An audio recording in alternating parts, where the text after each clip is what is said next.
আমি মোড়ল বাড়ি তো হাতে তুলে দিতে পারি না।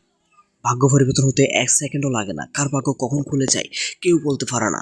বন্ধুরা, কার কথা বলতেছি হয়তো এতক্ষণ তোমরা সবাই বুঝে গিয়েছো। আর বন্ধুরা, ক্ষমা হচ্ছে মহৎ গুণ। সোহাগ মডেলদেরকে এত সহজে ক্ষমা করে দিবে তা আমরা কখনো কল্পনা করে নেই। আসলেই খুবই সুন্দর একটি দৃশ্য দেখা গিয়েছে ধনী গরিবের আড্ডা নাটকের শেষের ভিডিওগুলোর মধ্যে। বন্ধুরা বন্ধুরা ধনী গরিবের আড্ডা নাটকের সিজন 2 কে দেখতে চাও কমেন্টে কিন্তু অবশ্যই জানাবে। তোমাদের মূল্যবান কমেন্টের আশায় থাকলাম। আর বন্ধুরা, তোমাদের কাছে অনুরোধ যে তোমরা আমাদের ছোট মেয়েরাস এক্সপ্লেনেড ভিডিও চ্যানেলটি সবাই সাবস্ক্রাইব করে রাখবে। আমাদের ছোট চ্যানেলের মাধ্যমে তোমরা ধনী গরিবের আড্ডা নাটকের পরবর্তী ভিডিওগুলো আপডেট সবার আগে পেয়ে যাবে। আর বন্ধুরা, আমাদের আজকে ভিডিওতে লাইক দরকার থাকবে মাত্র 20টি। সবাই ছোট চ্যানেলটি ফোন করে দাও। আর কে কে ধনী গরিবের আড্ডা নাটকের আবারও নতুন ভিডিও দেখতে চাও কমেন্টে কিন্তু জানাবে। তোমাদের মূল্যবান কমেন্টে আসে থাকলাম। তোমরা বেশি বেশি করে কমেন্ট করো, তাহলে তোমরা খুব শীঘ্র আবার দেখতে পারবে ধনী গরিবের আড্ডা নাটকটি। ইতিমধ্যে সোহাগ বড়দের বাড়িঘর সহ সম্পত্তি সবকিছু কিনে ফেলেছিল, কিন্তু মোড়লেরা তখনও মোড়লেরা দখল ছাড়তে রাজি নয়।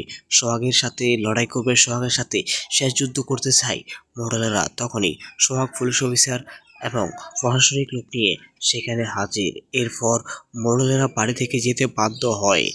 মোড়লেরা তাদের এতদিনে তিলে তিলে করে রাখা ধন সম্পত্তি সবকিছু ছেড়ে চলে যায় মোড়ল বাড়ি থেকে। আসলে এই নামটি থেকে আমাদের অনেক কিছু শেখা রয়েছে। বন্ধুরা, তোমাদের কাছে কেমন লেগেছে ধনী গরিবের লড়াই নাটকের শেষে ভিডিওটি কমেন্টে কিন্তু জানাবে।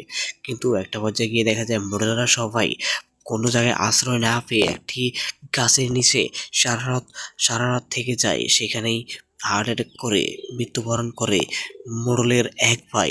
এরপর মোড়লের ওই ভাই বলে যে সোহাগের কাছে ক্ষমা চাওয়ার জন্য। এরপর হঠাৎ করে সোহাগ শুনে যে তার শ্বশুর বাবা মৃত্যুবরণ করেছেন। এরপর সোহাগ এবং সোহাগের পরিবার সবাই ছুটে চলে যায় ওইখানে গিয়ে মোড়লদের পাশে গিয়ে দাঁড়ায়। এরপর মোড়লদেরকে ক্ষমা করে দে, মোড়লের সপরিবারকে কত সহজে ক্ষমা করে দে। বন্ধুরা, হয়তো তোমরা দেখেছো। আসলে ক্ষমা হচ্ছে মহৎ গুণ। আর সুন্দর একটি দৃশ্য দেখা গিয়েছে ওই নাটকের মধ্যে। বন্ধুরা, ধনী গরিবের আড্ডা নাটকটি যদি আসে তোমরা খুব শীঘ্রই দেখতে পারবে। ধনী গরিবের আড্ডা নাটকটি দেখার জন্য অপেক্ষা আছে, কমেন্টে জানো। আর অবশ্যই আমাদের মেহরাজ এক্সপ্লেনেড ভিডিও চ্যানেলটি সবাই সাবস্ক্রাইব করে রাখবে। ধনী গরিবের আড্ডা নাটকটি যদি আসেও তোমরা সবাই আগামী ঈদের পর দেখতে পারবে। ধন্যবাদ সবাইকে, ভালো থাকো, সুস্থ থাকো, দেখা হবে পরবর্তী ভিডিওতে।